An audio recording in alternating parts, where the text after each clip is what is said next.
All right, how to play the main riff for Mudhook.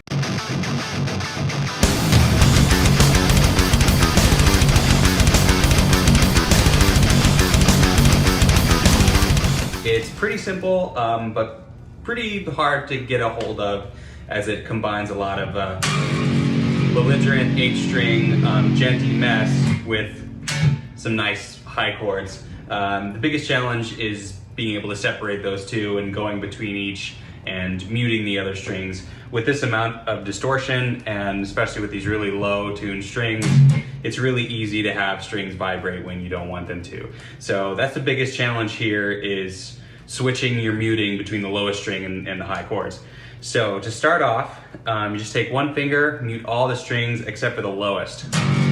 And this is where you get that belligerent, super down-tuned. So that is wanted. And you're just palm muting that.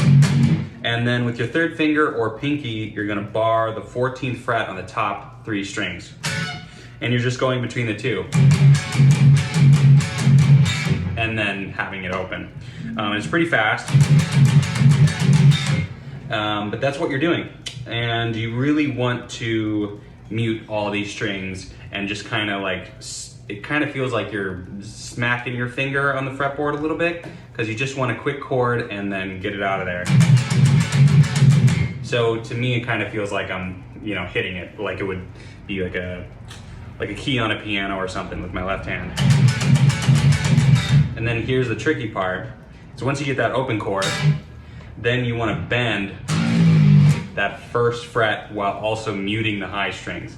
I don't always nail this, so there's a little bit of sloppiness in the recording, but that is part of what makes it sound good, in my opinion. And the bending between the two guitars in the song is never going to be perfect with each other, and that adds to its belligerence. I think one of the nicer thing about low-tuned guitars is, especially these, where the scale length is the same throughout, it has a lot of disadvantages having the strings at the low end being so floppy, but one thing you can do is get a lot of waviness in the notes, which usually isn't something that you want, but in this style, having that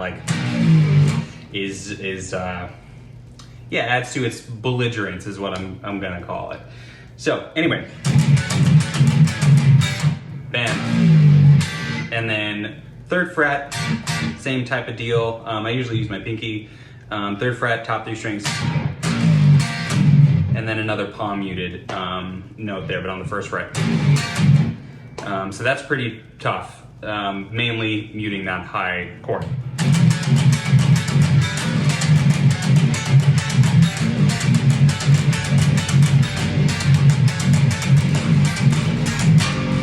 And I just bring it up to the 4th fret, same super octave type thing. And yeah, that's Mudhook. It's a pretty fun 8-string, super heavy riff.